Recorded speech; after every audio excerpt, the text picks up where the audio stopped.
Shalom സഹോദരങ്ങളെ, അന്ത്യകാലഘട്ടമായോ എന്ന് നിന്നോട് ചോദിച്ചാൽ നീ എന്ത് മറുപടി പറയും? ചിലർ പറയും അന്ത്യകാലഘട്ടമായി എന്ന് പറയും അല്ലേ. മറ്റു ചിലർ പറയും ഇതൊക്കെ വെറുതെയാണ്, എന്ന് തുടങ്ങി പറയണതാ. അപ്പം അതുകൊണ്ട് ഈ ഭൂമിയിൽ ഒരു ജീവിതമേ ഉള്ളൂ, അത് നന്നായിട്ട് അടിച്ചു പൊളിച്ച് ജീവിക്കുക, അന്ത്യകാലഘട്ടം ഒന്നും ആയിട്ടില്ല എന്ന് പറയും രണ്ട് കൂട്ടർ അല്ലേ. അപ്പം ആദ്യത്തെ കൂട്ടർ അന്ത്യകാലഘട്ടമായി എന്ന് വിശ്വസിച്ചാലും നിങ്ങൾ ഒരുങ്ങിയോ എന്ന് ചോദിച്ചാൽ അവരെന്ത് പറയും? അവരെന്താ പറയാ? ഇല്ല, ഞങ്ങൾ ഒരുങ്ങിയിട്ടൊന്നുമില്ല, അതിനൊക്കെ ഇനി സമയമുണ്ടല്ലോ എന്നായിരിക്കും മറുപടി അല്ലേ. രണ്ടാമത്തെ കൂട്ടർ ദൈവമില്ല എന്ന് വിശ്വസിക്കുന്നു, അല്ലെങ്കിൽ സ്വർഗത്തിലോ നരകത്തിലോ ഒന്നും വിശ്വസിക്കുന്നില്ല, വലിയ വിലയൊന്നും കൊടുക്കുന്നില്ല, എന്നിട്ട് അടിച്ചു പൊളിച്ച് ഒരു ജീവിതമേ ഉള്ളൂ എന്ന് പറഞ്ഞ് ജീവിക്കുന്ന, അതാണ് ഒരു പുതിയ തലമുറ. എന്നാൽ ആദ്യത്തെ കൂട്ടർ അന്ത്യകാലം ആയി എന്ന് വിശ്വസിക്കുന്നു, പക്ഷേ അവർ ഒരുങ്ങിയിട്ടില്ല. എല്ലാ സമയത്തും ഒരുങ്ങിയിരിക്കുന്ന ഈ സമയത്ത് വിളിച്ചാൽ ഒരുങ്ങിയിരിക്കുന്ന ആരെങ്കിലും നമ്മുടെ ഇടയിലുണ്ടോ? അതായത് ഇന്ന് രാത്രി നിന്റെ ജീവൻ എടുത്താൽ നിന്റെ ആത്മാവ് സ്വർഗത്തിൽ പോകുമോ? പോകാൻ റെഡിയാണോ? ഇതൊന്ന് നമുക്ക് ചിന്തിക്കേണ്ടിയിരിക്കുന്നു അല്ലേ. ശരിക്കും നമ്മൾ ജീവിച്ചിരിക്കുമ്പോഴാണ് നമുക്ക് ദൈവത്തിന് വേണ്ടി പോയിന്റ്സ് നേടാൻ സാധിക്കുക. അത് സഹോദരങ്ങളെ നിങ്ങൾക്ക് അറിയാമല്ലോ അല്ലേ. മരിച്ചു കഴിഞ്ഞാൽ പിന്നെ നമുക്ക് ഒന്നും ചെയ്യാൻ പറ്റില്ല. ജീവിച്ചിരിക്കുമ്പോൾ കിട്ടിയ മാർക്ക് കയ്യിൽ പിടിച്ച് നിത്യവിധിക്കായി കാത്തിരിക്കാമെന്നല്ലാതെ മരിച്ചു കഴിഞ്ഞാൽ ഒരു ആത്മാവിന് ഇനി നല്ലത് ചെയ്യാം, സ്വർഗത്തിൽ പോകാൻ എനിക്ക് ഇനി എന്തെങ്കിലുമൊക്കെ ചെയ്യാൻ പറ്റും, പോയിന്റ്സ് നേടാൻ പറ്റുമെന്ന് ചിന്തിച്ചിട്ടൊന്നും ഒരു കാര്യമില്ല. നമ്മൾക്ക് ഈ ജീവിതം എത്ര ദൈവം തന്നേക്കുന്നോ ഈ ലോകത്തിൽ, അത്രയും നമുക്ക് എത്ര പോയിന്റ്സ് നേടാൻ പറ്റും അത്രേ പറ്റുള്ളൂ. എപ്പോൾ വേണമെങ്കിലും നമ്മൾ വിളിക്കാം. അതുകൊണ്ടാണ് ഞാൻ നിങ്ങളോട് എന്നും പറയാറുണ്ടല്ലേ, ഒരു ചത്ത ആനയേക്കാൾ ജീവിച്ചിരിക്കുന്ന നായയായിരിക്കും മെച്ചം. ചത്തു കഴിഞ്ഞാൽ ആനയെക്കൊണ്ട് എന്ത് കാര്യമുണ്ട്? പക്ഷേ ജീവനുള്ള അതിനേക്കാളും വാല്യൂ ജീവനുള്ള ഒരു ഉറുമ്പിനോ ഒരു നായയ്ക്കോ ഉണ്ട്. അതായത് ഇപ്പോഴുള്ള നമ്മുടെ ശരീരം നാം മരിച്ച് കഴിയുമ്പോൾ ജീർണിച്ച് പുഴുവരിച്ച് പോകുമല്ലേ. എന്നിട്ട് ആത്മാവ് ഏതെങ്കിലും ഒരു സ്ഥലത്ത്, അതായത് ഞാൻ കഴിഞ്ഞ വീഡിയോയിൽ പറഞ്ഞല്ലേ, നല്ലവർ പറുദീസയിലും അല്ലാത്തവർ നരകത്തിലേക്ക് റെഡിയായിട്ട് നിത്യവിധിക്കായിട്ടും കാത്തിരിക്കുമെന്ന്. അപ്പോൾ കഴിഞ്ഞ വീഡിയോയിൽ മരിച്ചു കഴിഞ്ഞാൽ നമ്മുടെ ആത്മാവ് എന്താണ് സംഭവിക്കുക എന്നാണ് ഞാൻ നിങ്ങൾക്ക് പറഞ്ഞു തന്നത്. എന്നാൽ ഇന്ന് അന്ത്യവിധിയിൽ എങ്ങനെയാണ് നടക്കുന്നത് അത് കഴിഞ്ഞിട്ട്, അതാണ് ഞാൻ ഇന്ന് നിങ്ങളുമായിട്ട് സംസാരിക്കുന്ന വിഷയം. അതായത് ഇപ്പോഴുള്ള നമ്മുടെ ഈ ഭൗതികമായ ശരീരം മരണത്തിന് ശേഷം നമുക്കില്ല അല്ലേ. അതായത് ഈ ശരീരം ആത്മാവിനുള്ള ഒരു കവചം മാത്രമാണെന്ന് ഞാൻ എപ്പോഴും നിങ്ങളോട് പറയുമല്ലോ. അപ്പോൾ ജീവനില്ലാത്ത ഈ ശരീരത്തിൽ ഇരുന്നിട്ട് ആത്മാവിന് ഒരു കാര്യമില്ല. അപ്പോൾ ജീവൻ പോയി കഴിഞ്ഞാൽ ആത്മാവ് ഈ ശരീരം വിട്ടുപോകും. ആദം മുതൽ എല്ലാവരും നന്മ ചെയ്തവർ സ്വർഗത്തിലേക്കും തിന്മ ചെയ്തവർ നരകത്തിലേക്കും വെയിറ്റ് ചെയ്ത് ഇരിക്കുകയാണ്. അത് നമുക്കിപ്പോൾ മനസ്സിലായല്ലേ. അപ്പോൾ നമ്മുടെ യേശുവ വരും, ഒലിവ് മലയിൽ കാല് കുത്തും. അപ്പോൾ എന്താണ് സംഭവിക്കുന്നതെന്ന്, അത് ഉൽപ്രാവണം അല്ലെങ്കിൽ അതൊക്കെ എന്താ ഞാൻ പിന്നീട് നിങ്ങൾക്ക് വേറൊരു വീഡിയോയിൽ പറഞ്ഞു തരാം. പക്ഷെ ഞാനിപ്പോൾ ഇന്ന് നിങ്ങളോട് ഫോക്കസ് ചെയ്യാനായിട്ട് ഉദ്ദേശിക്കുന്നത്, നമ്മൾക്ക് ഈ ശരീരം എത്ര വർഷമുണ്ട്, അതായത് നിങ്ങൾക്ക് എത്ര ഏകദേശം ആയുസ് എത്രയുണ്ടെന്ന് ചോദിച്ചാൽ ഒരു 70-80 അല്ലേ, അതിലും അപ്പുറത്തേക്കും പോയാൽ അത് ഒരു ഭാഗ്യമെന്ന് കരുതാം.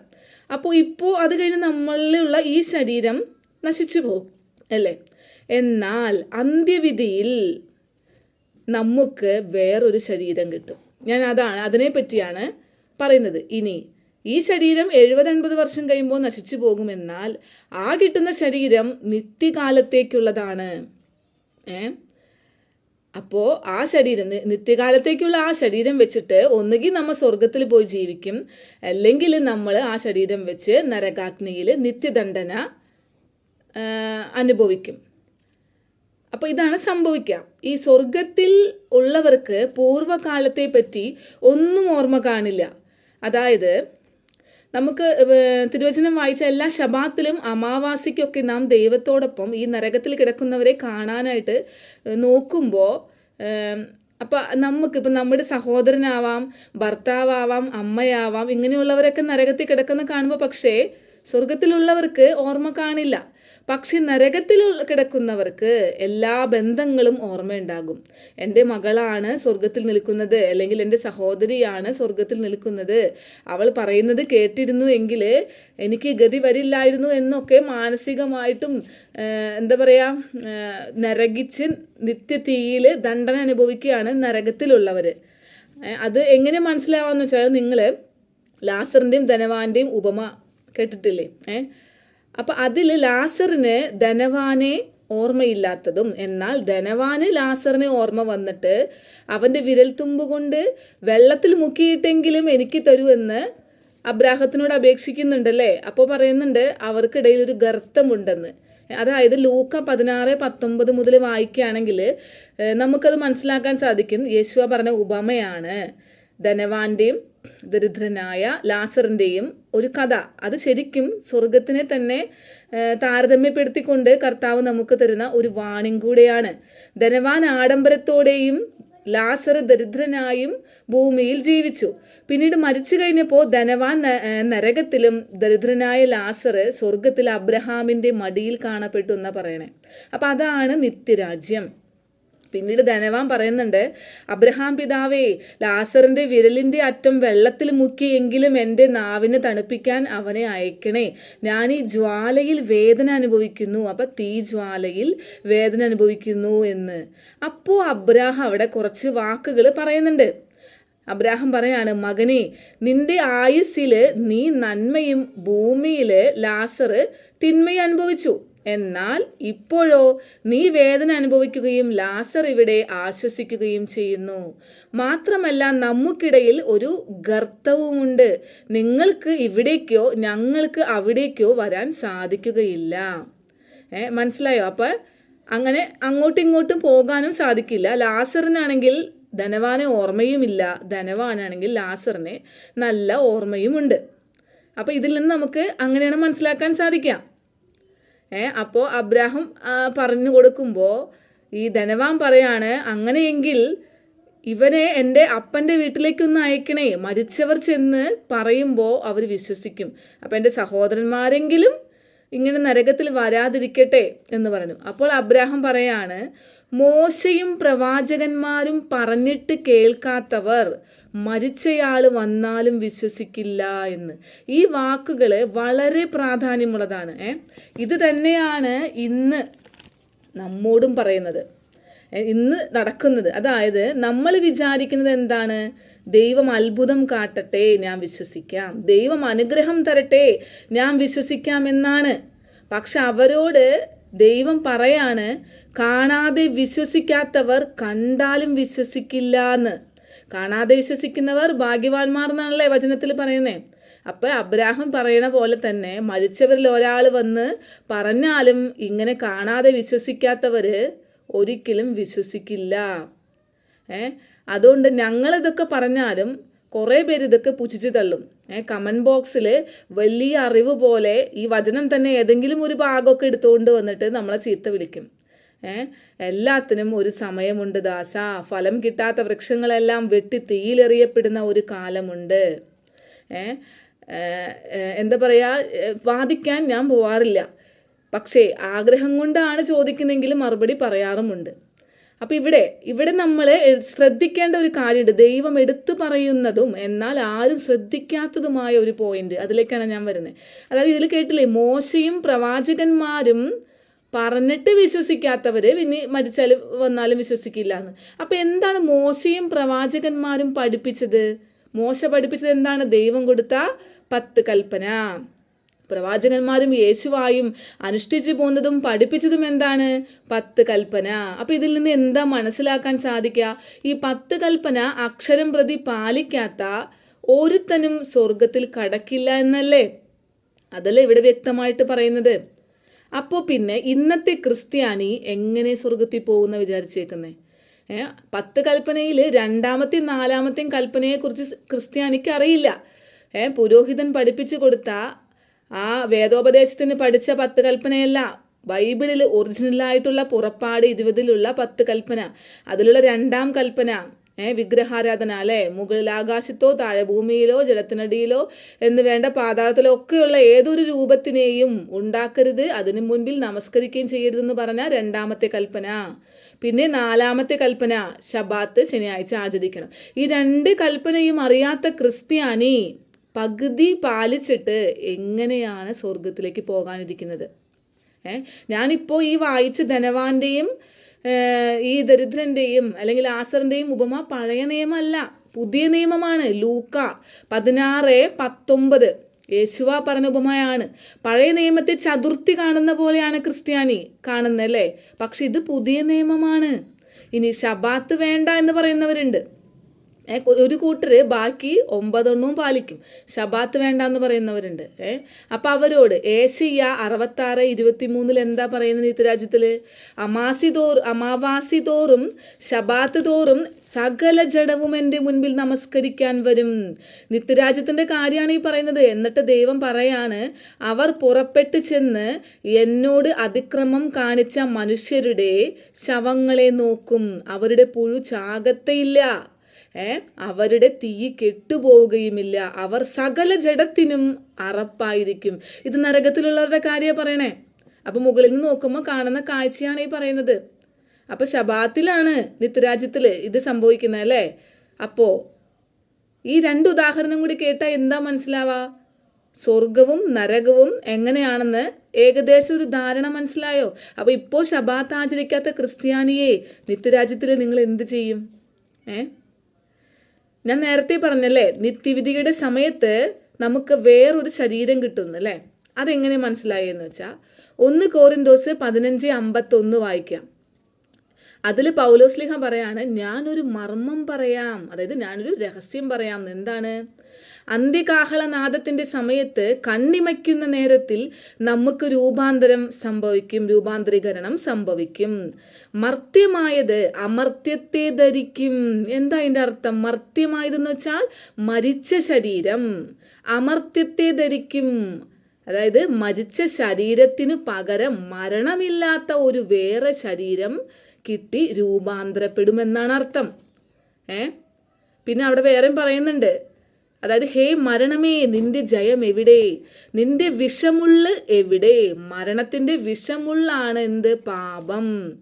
അതായത് നീ പാപം ചെയ്തത് കൊണ്ടാണ് ആത്മാവിനാൽ നീ മരിക്കുന്നത്. എന്നിട്ട് പറയാണ് പാപത്തിൻ്റെ ശക്തിയോ ന്യായപ്രമാണമെന്ന്. എന്താ അവിടെ അങ്ങനെ പറഞ്ഞേ? പാപത്തിൻ്റെ ശക്തിയോ ന്യായപ്രമാണമെന്ന്. അതായത് പാപവും ന്യായപ്രമാണവും ബന്ധപ്പെട്ടിരിക്കുന്നു. ഇവിടെ പറയുന്നത് ന്യായപ്രമാണത്തെ തെറ്റിച്ച് വളച്ചൊടിച്ച് പാപം ചെയ്യിപ്പിച്ച് മനുഷ്യനെ മരണത്തിലേക്ക് തള്ളിവിടാണ് സാത്താൻ. അപ്പം അതുകൊണ്ടാണ് ഇവിടെ എടുത്തു പറയുന്നത് പാപവും ന്യായപ്രമാണവും തമ്മിൽ ബന്ധമുണ്ട്. അതെന്താണ് ബന്ധം? അതായത് നിങ്ങൾക്കിപ്പോൾ 10 കൽപ്പനയുടെ മഹത്വം ഞാനിനി എടുത്തു പറയേണ്ട ആവശ്യമില്ല, നിങ്ങൾക്ക് മനസ്സിലായിട്ടുണ്ടാവുമല്ലോ.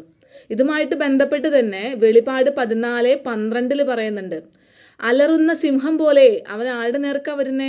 10 കൽപ്പന പാലിക്കുന്നവരിലേക്കാണ് വരുന്നേ. ദൈവകൽപ്പനയും യേശുവായുള്ള വിശ്വാസവും കാത്തുകൊള്ളുന്ന വിശുദ്ധന്മാരുടെ സഹിഷ്ണുത കൊണ്ട് ഇവിടെ ആവശ്യം.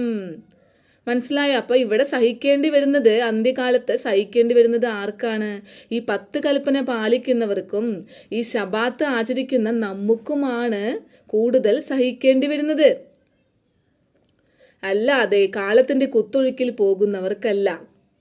നമുക്ക് പിടിച്ചു നിൽക്കാൻ കഴിയണം. ഈ അവസാന കാലഘട്ടം വരെ വെള്ളം ചുമന്ന് ലാസ്റ്റ് കൊടട്ടുടച്ച പോലെ ആവരുത്.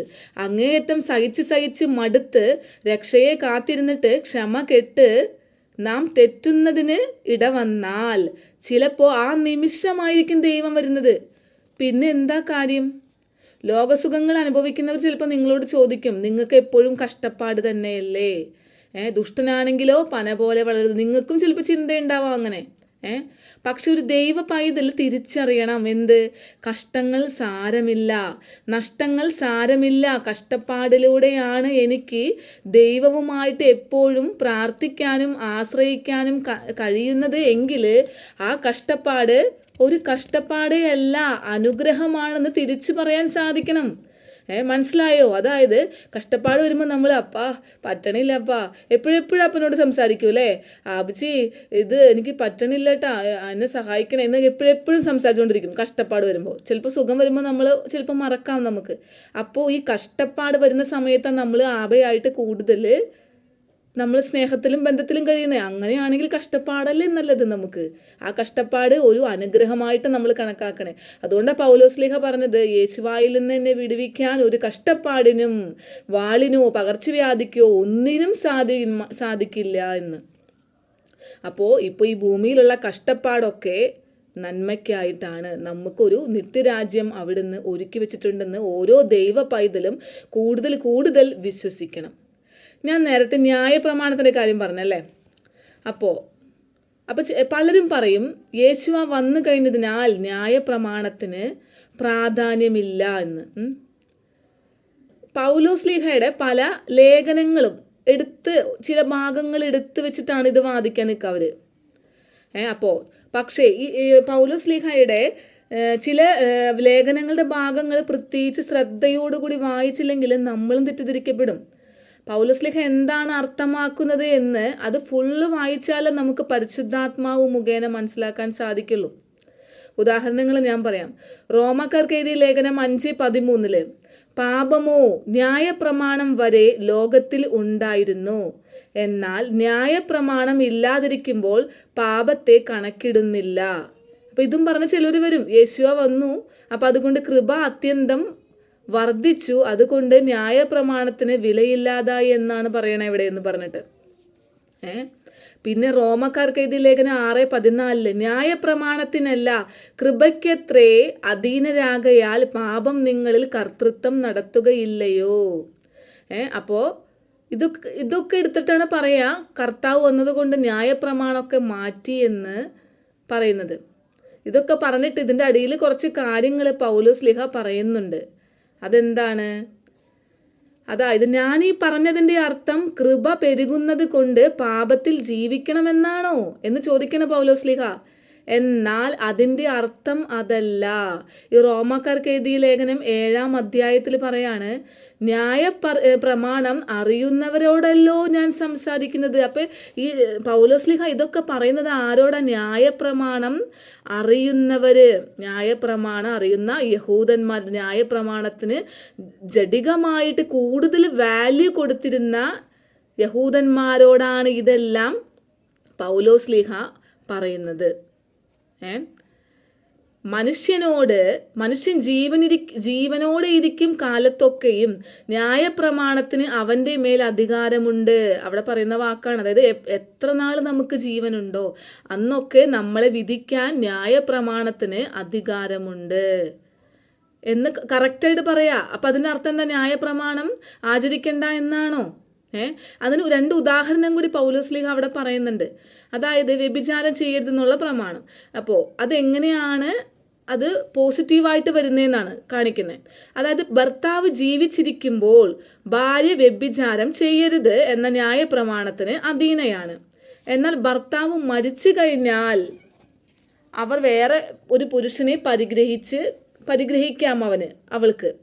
അതായത് ആ ന്യായപ്രമാണത്തിൽ നിന്ന് അവൾ ഒഴിവായി. അതായത് ഒരു സ്ത്രീക്ക് ഒരു ഭർത്താവ് സിക്കായിട്ട് കിടക്കാണ്, പക്ഷെ ആ ഭർത്താവ് മരിക്കാതെ ആ സ്ത്രീക്ക് വേറൊരു പുരുഷനെ കല്യാണം കഴിക്കാൻ സാധിക്കില്ല. അത് ന്യായപ്രമാണത്തിനെതിരെ. അപ്പം അങ്ങനെ കഴിച്ചാൽ എന്താവും? വ്യഭിചാരം ചെയ്യരുതെന്ന പ്രമാണം തെറ്റിക്കില്ലാവും അല്ലേ? പക്ഷേ ആ ഭർത്താവ് മരിച്ചു കഴിഞ്ഞിട്ട് അവൾ വേറെ ഒരു പുരുഷനെ കല്യാണം കഴിക്കുകയാണെങ്കിൽ അവൾ ആ പ്രമാണത്തിൽ നിന്ന് റിലീവായി. അവൾ അതിൽ നിന്ന് പുറത്തു വന്നു. അവൾ വ്യഭിചാരം ചെയ്യുന്നില്ല. വ്യഭിചാരം ചെയ്യരുതെന്ന ന്യായ പ്രമാണത്തിൽ നിന്ന് അവൾ സ്വതന്ത്രമായി. അപ്പോൾ ഇതൊക്കെയാണ് കറക്റ്റായിട്ടുള്ള അർത്ഥം നിങ്ങൾ മനസ്സിലാക്കണം. അപ്പോൾ ഇങ്ങനെയൊക്കെയാണ് ഉദ്ദേശിക്കുന്നത് പൗലോസ്ലീഹ. യേശുവായും എന്താ പഠിപ്പിച്ചത്? പരീശന്മാർ ഈ ന്യായപ്രമാണത്തെ വളച്ചൊടിച്ചു അല്ലേ? അത് തിരുത്തി കൊടുക്കുകയല്ലേ ചെയ്തത്. യേശുവായ ശിഷ്യന്മാരും വയലിലൂടെ വന്നപ്പോൾ ശിഷ്യന്മാർ കതിരുകൾ പറിച്ച് കഴിച്ചപ്പോൾ അവർ ചോദ്യം ചെയ്തല്ലേ. അതുപോലെ തന്നെ യേശുവായി ശബാത്തിൽ രോഗസൗഖ്യം കൊടുത്തപ്പോൾ അതിനെയും ചോദ്യം ചെയ്തല്ലേ. അപ്പം അതിനൊക്കെ തിരുത്തി കൊടുക്കുകയാണ് കർത്താവ് ചെയ്തത്. അതായത് കർത്താവ് ഒന്നുകൂടി പറഞ്ഞാൽ യേശുവ ഈ 10 കൽപ്പനയെ കഠിനമാക്കി കൊടുക്കുക ചെയ്തത് അല്ലേ. അതായത് വ്യഭിചാരം ചെയ്യരുത് എന്ന് ശരീരത്തിൽ മാത്രം ഒതുങ്ങി നിൽക്കുന്ന ഒന്നല്ല എന്ന് പറഞ്ഞു. അതായത് പാപത്തിൻ്റെ കണ്ണുകളാൽ ഒരുവൻ ഒരു സ്ത്രീയെ നോക്കിയാൽ പോലും അത് വ്യഭിചാരത്തിന് തുല്യമാണെന്നാണ് നമ്മുടെ കർത്താവ് നമ്മെ പഠിപ്പിച്ചത്. അപ്പോൾ ഈ 10 കൽപ്പന വേണ്ടാന്നല്ല, 10 കൽപ്പന ഒന്നും കൂടി കഠിനമാക്കി പഠിപ്പിക്കുക ചെയ്തത്. മനസ്സിലായോ? ജഡികമായിട്ട് ഇത് ആചരിച്ചു പോന്ന യഹൂദന്മാർ അത് അക്ഷരം പ്രതി. അപ്പോൾ ഇവിടെ പൗലോസ്ലീഹ നേരത്തെ എടുത്തു പറഞ്ഞില്ലേ, ന്യായപ്രമാണം അറിയുന്നവരോടാണ് ഞാൻ ഈ സംസാരിക്കുന്നതൊക്കെ. അത് ഈ കാലത്തിൽ നമ്മൾക്ക് എടുത്ത് വായിക്കുമ്പോൾ അത് കൺഫ്യൂഷൻ ഉണ്ടാക്കണേ. അപ്പോൾ ഇത് വായിക്കുമ്പോൾ നമുക്ക് മനസ്സിലാവും ന്യായപ്രമാണം ജഡികമായിട്ട് മാത്രം ആചരിച്ചു പോന്നിരുന്ന യഹൂദരോടാണ് പൗലോസ്ലീഹയും യേശുവായും ശിഷ്യന്മാരും ഒക്കെ സംസാരിച്ചിരുന്നത്.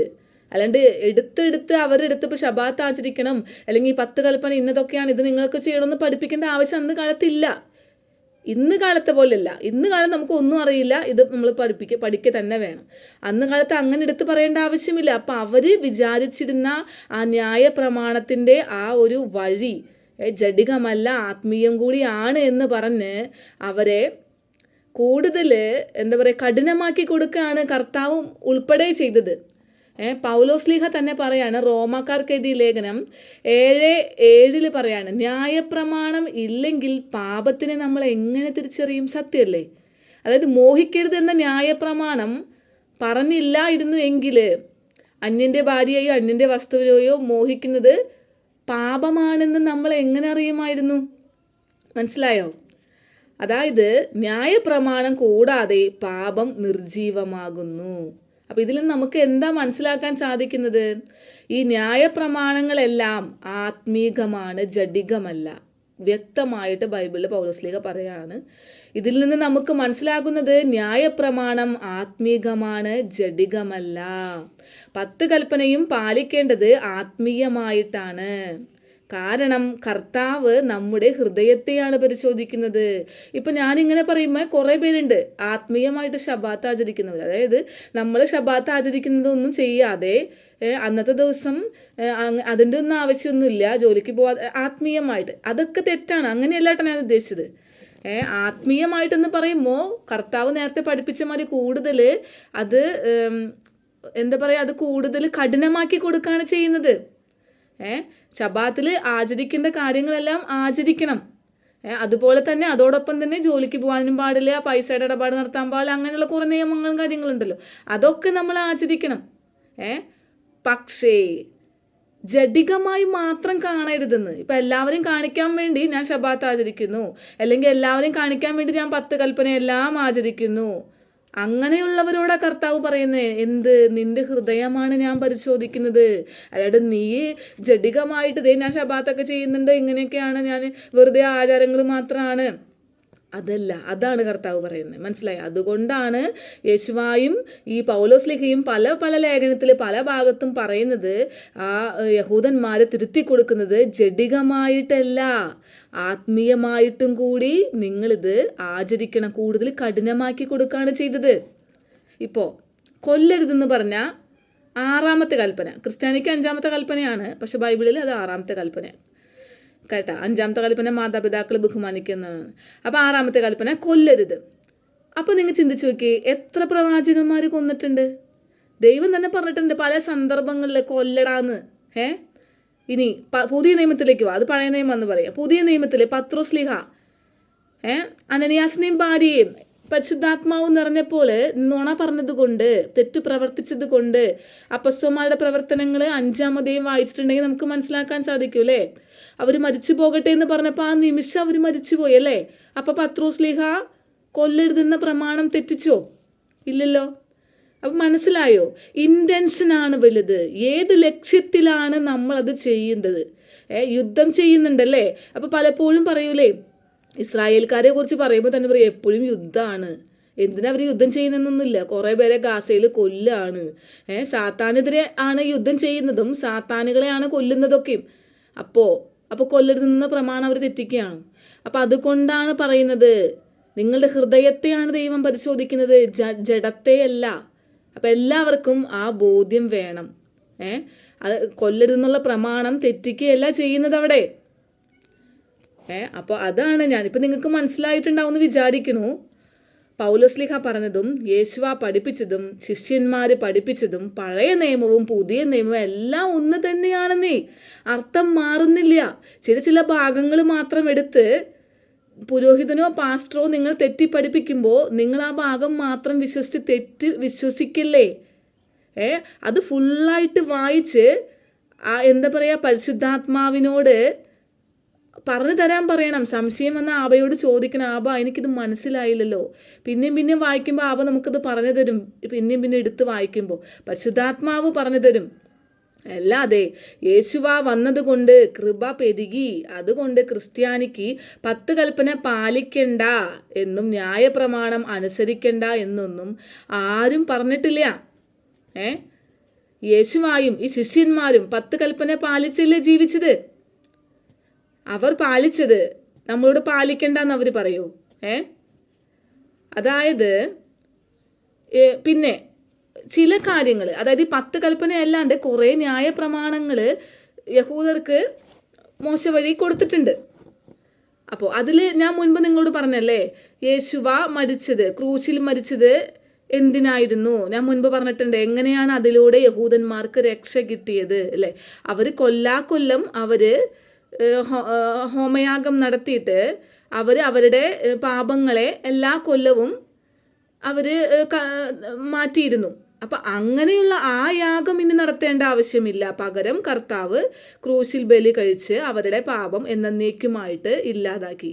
അപ്പം അങ്ങനെയൊക്കെ ഒരു പരിജ്ഞാനം. ഇപ്പോൾ ഗലാത്യർക്ക് എഴുതിയ ലേഖനത്തിൽ ന്യായപ്രമാണത്തിന് കീഴെ ജനിച്ചവനായി നിയോഗിച്ചത് ന്യായപ്രമാണത്തിൽ കീഴിലുള്ളവരെ വിലക്കി വാങ്ങിയെന്ന് പറയുന്നുണ്ട്. അതാരെ? യഹൂദന്മാരെ. ന്യായപ്രമാണത്തിന് കീഴിലുള്ളവരെ കർത്താവ് വിലക്ക് വാങ്ങി പുത്രത്വം പ്രാപിക്കേണ്ടതിന് തന്നെയെന്ന്. അപ്പോൾ അത് അങ്ങനെ വെച്ച് നോക്കുമ്പോൾ എന്താണ് ആ ഒരു ന്യായപ്രമാണം, അവർക്കുണ്ടായിരുന്ന ന്യായപ്രമാണം കൊല്ലാക്കൊല്ലം അവരുടെ പാപത്തിന് വേണ്ടി അവർ ബലിയർപ്പിച്ചുകൊണ്ടിരുന്നായിരുന്നു മൃഗങ്ങളെയൊക്കെ. അപ്പോൾ അത് നിർത്തി, അതിനി വേണ്ട, അങ്ങനെ അതിനൊക്കെ മാറ്റം വരുത്തി. ഇങ്ങനെയൊക്കെയാണ് പറഞ്ഞേക്കുന്നത്. അല്ലാണ്ട് എല്ലാ ന്യായപ്രമാണത്തിനെയും അടിസ്ഥാനപരമായ 10 കൽപ്പനയും മാറ്റി ഒരിക്കലും കർത്താവ് നിയമങ്ങൾ മാറ്റാനല്ല വന്നത്, നിയമങ്ങൾ പൂർത്തീകരിക്കാനാണെന്ന് യേശുവ തന്നെ പറഞ്ഞിട്ടുണ്ട്. അപ്പനായിട്ട് പറഞ്ഞത് അപ്പൻ തന്നെ മോനായിട്ട് വരുമ്പോൾ മാറ്റി പറയോ? അല്ലെങ്കിൽ അപ്പൻ പറഞ്ഞ നിയമങ്ങൾ അപ്പൻ തന്നെയാണ് മോനായിട്ട് വന്നത്. അപ്പോൾ അതൊന്നും പാലിക്കണ്ട, ഞാൻ മുൻപ് പറഞ്ഞതെന്ന് മാറ്റി പറയോ? ഇല്ലല്ലോ. പഴയ നിയമം തന്നെയാണ് പുതിയ നിയമം. അതിൻ്റെ അർത്ഥം നിങ്ങൾക്ക് തെറ്റി പഠിക്കുന്നത് കൊണ്ടാണ്. രണ്ടിലും ബൈബിള് തുടക്കം തുടങ്ങി ഒടുക്കം വരെ എല്ലാം പറയുന്നത് ഒരു കാര്യങ്ങൾ തന്നെയാണ്. എന്താണോ കർത്താവ് 10 കൽപ്പന കൊടുത്ത് നമ്മളെ പഠിപ്പിച്ചത്, ആ 10 കൽപ്പനയിലുള്ള കാര്യങ്ങൾ തന്നെയാണ് പറയുന്നത്. അല്ലാതെ തെറ്റി പഠിപ്പിച്ചിട്ടില്ല. പിന്നെ നിർത്താൻ പോവാണ്.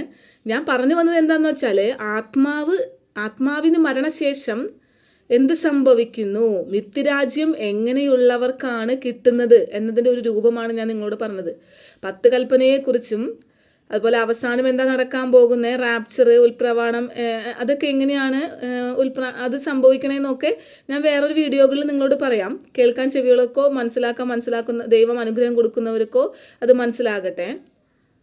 പക്ഷേ നിങ്ങൾ ഓർക്കേണ്ടത്, ഈ 10 കൽപ്പന പാലിക്കാതെ അവസാനം വരെ പിടിച്ചു നിൽക്കാതെ ഒരു രക്ഷയും നമുക്ക് കിട്ടില്ല. ഇനി അധിക സമയമില്ല. മുൻപന്മാരായിരുന്നവർ ചിലപ്പോൾ പിൻപന്മാരായിട്ട് പോകും. പിൻപന്മാരായിരുന്നവർ ഈ അവസാന നിമിഷത്തിലെങ്കിലും ഇത് കേട്ട് മുൻപന്മാരാവാനും മതി. നിയമാനുസൃതം മത്സരിക്കാത്ത ഒരു മത്സരാർത്ഥിക്കും കിരീടം കിട്ടില്ല എന്നാണ് പറയണേ.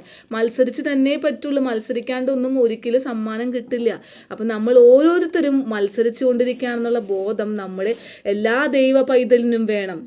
പിമ്പിലുള്ളത് മറന്നും മുമ്പിലുള്ളത് ആഞ്ഞുകൊണ്ടും യേശുവായിൽ ദൈവത്തിൻ്റെ പരമവിളിയുടെ വിരുദിനായി ലാക്കിനായി ഓടണം എന്ന ബൈബിളിൽ പറയണേ. ഒന്നിനെക്കുറിച്ചും വിചാരപ്പെടരുത്. എല്ലാറ്റിനും പ്രാർത്ഥനയാലും അപേക്ഷയാലും നിങ്ങളുടെ ആവശ്യങ്ങൾ സ്വസ്ത്രത്തോടുകൂടെ ദൈവത്തിന് അറിയിക്കുകയാണ് വേണ്ടത്. ഞാൻ എന്നും പറയാറുണ്ടല്ലോ 2 മണിക്ക് എഴുന്നേറ്റ് പ്രാർത്ഥിക്കണ കഥ. അപ്പോൾ 2 മണിക്ക് എന്നും എഴുന്നേറ്റ് അപ്പനോട് സംസാരിച്ച് എപ്പോഴെപ്പോഴും അപ്പനോട് സംസാരിച്ച് നമ്മൾ അപ്പനുമായിട്ടുള്ള ആ ഒരു ബന്ധം നിർത്തിക്കൊണ്ട് പോകണം. സംശയങ്ങൾ അപ്പനോട് തന്നെ ചോദിച്ച് നമ്മളെപ്പോഴും ആത്മാവിന് ഭക്ഷണം കൊടുത്തുകൊണ്ടേയിരിക്കണം. ശരീരത്തിന് ചിലപ്പോൾ തിരക്കായിരിക്കാം, നല്ല തിരക്കാണ്. എനിക്കും നല്ല അനുഭവമാണ്. ഒരുപാട് തിരക്കുകൾ, വീടിൻ്റെ പ്രാരാബ്ദങ്ങൾ, കുഞ്ഞുങ്ങൾ, ജോലി ഒരുപാടുണ്ടാവും നമുക്ക്. പക്ഷെ അതൊന്നും നമ്മളും ദൈവവുമായിട്ടുള്ള ബന്ധത്തിൽ ഒന്നും അല്ലെന്നേ. കാരണം നമുക്ക് പോയിൻറ്റ്സ് നേടണമെങ്കിൽ നമ്മുടെ ആത്മാവിനുള്ള പോയിൻറ്റ്സ് നമ്മൾ കണ്ടെത്തണം, ശരീരത്തിനുള്ള പോയിൻറ്റ്സ് അല്ല. ഇവിടെ നമ്മളെല്ലാം ഉപേക്ഷിക്കപ്പെട്ട മൂലക്കല്ലായിരിക്കാം, ഉപേക്ഷിക്കപ്പെട്ട കല്ലാണ്, നമ്മൾ കർത്താവിൻ്റെ മൂലക്കല്ലാണെന്നോ ചിന്ത വേണം നമുക്ക്. നമ്മുടെ ആത്മാവ് എപ്പോഴും ദാഹിച്ചു കൊണ്ടിരിക്കും. അപ്പം എനിക്ക് സമയം കിട്ടണില്ലല്ലോ, അയ്യോ നേരമില്ലല്ലോ, ശബാത്താണല്ലോ, എനിക്ക് ദൈവവചനം പറയണമല്ലോ. ആ ഒരു ദാഹമുണ്ടല്ലോ, അതാണ് കർത്താവിന് അത്ഭുതം തരും നമുക്ക് പെട്ടെന്ന് പരിശുദ്ധാത്മാവ് കിട്ടിയ സമയത്തിന് നമുക്ക് കാര്യങ്ങൾ. അപ്പോൾ അങ്ങനെ ഒരു റിലേഷൻ വരണമെങ്കിൽ എപ്പോഴും നമ്മൾ അപ്പനായിട്ട് നമ്മൾ ഒരു പുത്രസ്ഥാനം നമ്മൾ നിലനിൽക്കണം നമ്മൾ. ഇപ്പോൾ എല്ലാ സഹോദരങ്ങൾക്കും, ശബാത്ത് ആചരിക്കുന്ന എൻ്റെ എല്ലാ സഹോദരങ്ങൾക്കും മാനസികമായും ശാരീരികമായും ഒട്ടും തളർച്ചയുണ്ടാവാതെ കർത്താവിൻ്റെ കൂടെ ജീവിക്കാനും വളരാനും ആബ ശക്തി തരട്ടെ എന്ന് പ്രാർത്ഥിച്ചുകൊണ്ട് ഞാൻ നിർത്തണം. ആരും മടുത്തു പോകരുത്. നമ്മുടെ ആബ സമയമായിക്കൊണ്ടിരിക്കണം. ഒരാളും മടുത്തു പോകരുത്. എപ്പോഴും നമ്മൾ ആത്മാവിനുള്ള ഭക്ഷണം കൊടുത്തുകൊണ്ടേ ഇരിക്കണം. എപ്പോഴും നമ്മൾ ആബയോട് കൂടി നടക്കണം. ഞാൻ നിർത്താണ്. ഇത് നമ്മൾ പഠിക്കാൻ പോകുന്ന ഹീബ്രു ഭാഷ സർപ്രൈസ്ഡ് എന്ന് നമ്മൾ പറയില്ല ഇംഗ്ലീഷിൽ, മുഫ്ത, MUFTA. ഞാൻ പറയുന്ന ഹീബ്രു ഓരോന്നും എഴുതി വെക്കുന്നുണ്ടെന്നാണ് ഞാൻ വിശ്വസിക്കുന്നത്. നമുക്ക് അപ്പനോട് സംസാരിക്കാം, അതിനായിട്ടാണ്. അല്ലാണ്ട് വലിയ ഹീബ്രു പഠിച്ചിപ്പോൾ നമുക്ക് ഇസ്രായേലിൽ പോയി അതിനൊന്നല്ല ഞാൻ പഠിപ്പിക്കുന്നത്. നമുക്ക് അപ്പനോട് സംസാരിക്കാൻ. ഞാൻ പറഞ്ഞിട്ടുണ്ടല്ലോ ഹീബ്രു ഭാഷയുടെ പ്രാധാന്യം എന്താണ്, അത് ദൈവത്തിൻ്റെ ഭാഷയാണെന്നൊക്കെ ഇതിൽ മുമ്പ് ഞാൻ നിങ്ങളെ പഠിപ്പിച്ചിട്ടുണ്ട്. അപ്പോൾ നമുക്ക് അപ്പനോട് സംസാരിക്കാം. എല്ലാ ദിവസവും വെളുപ്പിന് എഴുന്നേൽക്കുമ്പോൾ ബോക്കൽത്തോ ആബാ നമ്മൾ പറയൂല്ലേ, ഗുഡ് മോർണിംഗ് അപ്പ. കിടക്കാൻ നേരത്തും നമ്മൾ പറയില്ലേ. അതുപോലെ എപ്പോഴെപ്പോഴും അപ്പനോട് നമുക്ക് ഈ കുഞ്ഞു വാക്കുകൾ വെച്ചിട്ട് നമുക്ക് സംസാരിക്കാൻ വേണ്ടിയാണ് ഞാൻ നിങ്ങളെ പഠിപ്പിച്ചു തരുന്നത്. അപ്പോൾ ഇതുവരെ എന്നെ കേട്ട എല്ലാവർക്കും തോദാ റബ്ബ, തോദാ അബ, എല്ലാവർക്കും ശബ്ബാത്ത് ശലോം.